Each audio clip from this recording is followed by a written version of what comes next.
राजा Lawrence की 3 बेटियां थीं। तीनों बेटी बहुत ही सुंदर थीं। सबसे बड़ी राजकुमारी का नाम मैरी था और मंझली राजकुमारी का रोज था और सबसे छोटी और चंचल राजकुमारी का नाम एली था। सब बहुत हंसी खुशी से रहते थे। सब कुछ अच्छे से चल रहा था। एक दिन राजा लॉरेंस अपनी बेटियों के साथ खाना खा रहे थे। आज मैं आप तीनों से एक सवाल पूछता हूँ। हाँ पिताजी पूछो। बताओ तुम किसके भाग्य का खाते हो? पिताजी, आप मेरे पिताजी हैं और मैं आपकी बेटी हूँ, इसलिए मैं आपके हक का खाती हूँ। रोज तुम बताओ, तुम किसके भाग्य का खाती हो? पिताजी, आप ऐसा क्यों पूछ रहे हैं? आप एक राजा हैं और मैं आपके राज्य में रहती हूँ, इसलिए मैं राजा यानी आपके भाग्य का खाती हूँ। लॉरेंस अपनी दोनों बेटियों के जवाब से बहुत खुश था। फिर उसने अपनी तीसरी बेटी को अपने पास बुलाया। एली, तुम बताओ, तुम किसके भाग्य का खाती हो? पिताजी, हर इंसान और पशु पक्षी अपने अपने हक का खाते हैं, इसलिए मैं भी अपने हक का खाती हूँ। एली की ये बात सुनकर लॉरेंस को गुस्सा आ गया। ठीक है, अगर तुम अपने हक का खाती हो तो यहाँ से निकल जाओ। मैं भी देखता हूँ तुम्हारा भाग्य कितना बलवान है। मेरे दिए बिना तुम्हें कैसे खाना मिलता है। राजा ने गुस्से में आकर अपनी पुत्री को एक जंगल में छुड़वा दिया। लेकिन एली को समझ नहीं आया कि उसकी गलती क्या है। वो एक पेड़ के नीचे बैठी बैठी सोचती रही। थोड़ी देर बाद उसे नींद आ गई। जब वो सुबह उठी तो उसे प्यास लगी। वो चलने लगी। थोड़ी देर चलने के बाद उसे एक तालाब दिखा। उसने उस तालाब में जाकर हाथ मुंह धोए। तभी वो तालाब पूरा सूख गया। वो आश्चर्य में पड़ गई। उस तालाब के नीचे सीढ़ियां बनी हुई थीं। वो सीढ़ियों के सहारे से अंदर जाने लगी। तभी उसने देखा कि वहाँ एक राजकुमार खड़ा है। वो उसे देखकर डर गई और वहीं खड़ी हो गई। जब कुछ देर तक वो हिला डुला नहीं तो वो समझ गई कि ये एक मूर्ति है। उसने जैसे ही उस मूर्ति को छुआ, वो एक फाटक के रूप में बदल गया। ये सब क्या हो रहा है मेरे साथ? मुझे कुछ समझ नहीं आ रहा। वो थोड़ी देर तक वहीं रुकी रही और सोचने लगी। थोड़ी देर बाद वो उस गेट से अंदर चली गई।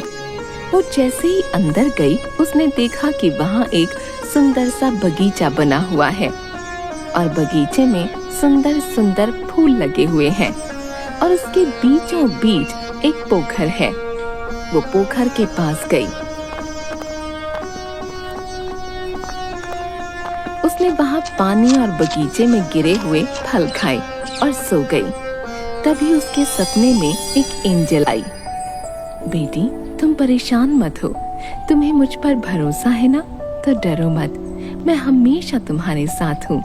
जब तुम जागोगी तुम्हें एक राजकुमार दिखाई देगा। उस राजकुमार को छू लेना। तुम जैसे ही उस राजकुमार को छुओगी, वो एक बहुत बड़े दरवाजे में बदल जाएगा। जब तुम उस दरवाजे के अंदर जाओगी तो तुम्हें एक महल दिखाई देगा। तुम उस महल के अंदर चली जाना। अंदर जाते ही तुम्हें 3 कमरे दिखाई देंगे, जिसमें 3 सुंदर राजकुमार दिखाई देंगे। वो दिखने में तो एक जैसे होंगे। तुम उन तीनों को छूती हुई आगे बढ़ना। वो तीनों जाग जाएंगे। तब तुम्हें एक कमरा दिखाई देगा। जैसे ही तुम उस दरवाजे को खोलोगी, तुम्हें वहाँ एक सुंदर राजकुमार दिखेगा और जैसे ही तुम उसे छुओगी, वो जग जाएगा। वो जैसे ही जगे, तुम उसके गले में फूलों का हार डाल देना। वही तुम्हारा पति होगा। इतने में एली की आंख खुल गई और वो हड़बड़ा कर उठ गई। ये सब क्या हुआ? क्या वो सब एक सपना था? क्या सच में ऐसा होगा? एली सोचती रही। थोड़ी देर में सूरज निकला।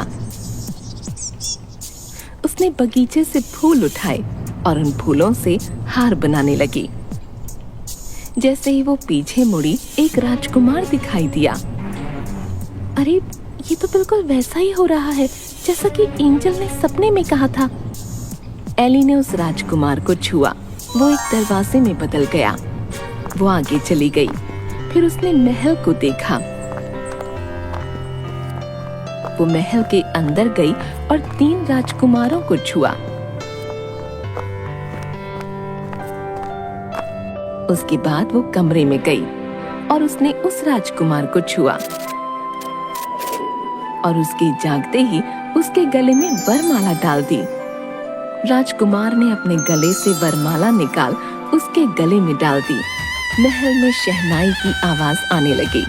दोनों ने विवाह किया।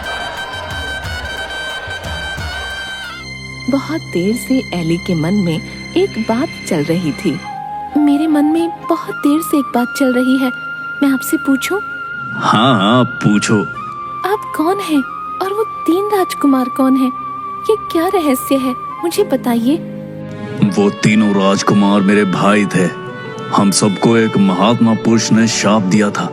अनजाने में मेरे भाइयों ने एक मृग और एक मृगनी का शिकार किया था, जिसकी वजह से वो दोनों बुरी तरह घायल हो गए और मरते मरते उन्होंने मेरे तीनों भाइयों को आजीवन सोने का श्राप दिया। जब मुझे ये बात पता चली, मैं भागा भागा वहां गया तो उन्होंने मुझे ये कहते हुए शाप दिया कि तुम्हारे राज्य में ये सब हुआ है, इसलिए तुम भी पाप के भागी हो। मैं उनसे माफी मांगने लगा। मेरे माफी मांगने पर उन्होंने कहा, मैं अपना दिया हुआ शाप तो वापस नहीं ले सकता। हाँ, इसका एक उपाय बता सकता हूँ। उन्होंने उपाय बताते हुए कहा कि जब कोई धर्मोत्तम कन्या तुम्हें और तुम्हारे तीनों भाइयों को छुएगी, तुम सब वापस उसी अवस्था में आ जाओगे। आज तुमने आकर हमें एक नया जीवन दिया है। राजकुमार की बात सुनकर एली ने भी अपने साथ हुई सारी बात बताई और बताया कि किस तरह बिना अपराध के उसको दंड दिया गया और वो यहाँ तक पहुँची। राजकुमार ने उसे गले से लगा लिया और दोनों खुशी खुशी रहने लगे। थोड़े दिन बाद राजकुमार का राज तिलक किया गया और वो राजा बन गया और एली रानी। दोनों राज करने लगे। उनके राजा रानी बनने से उनकी प्रजा खुश थी। उनके राज्य में सब कुछ अच्छे से चल रहा था। लेकिन थोड़े ही दिनों बाद एली को अपने माँ बाप की याद आने लगी और वो उदास रहने लगी। एक दिन, क्या हुआ एली, तुम ऐसे उदास क्यों बैठी हो? मुझे अपने पिता की बहुत याद आ रही है।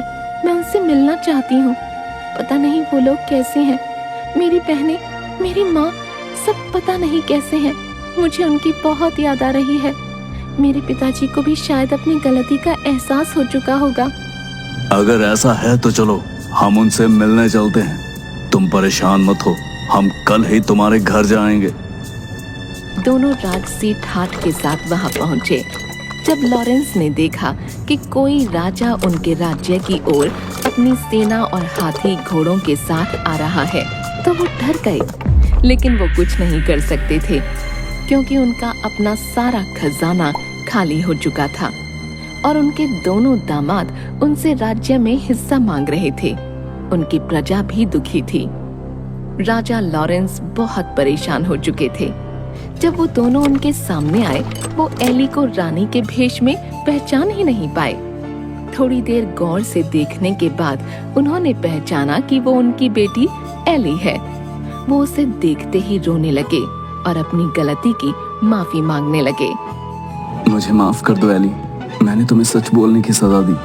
तुमने सच कहा था कि हर कोई अपने भाग्य का खाता है। पिताजी, आप माफी मत मांगो। आप अगर मुझे जंगल में न छोड़ते तो मुझे ये खुशी के दिन कैसे देखने को मिलते। इतना कहते ही लॉरेंस की आंखों से आंसू गिरने लगे और उसने अपनी बेटी को गले से लगा लिया और वो सब खुशी खुशी रहने लगे।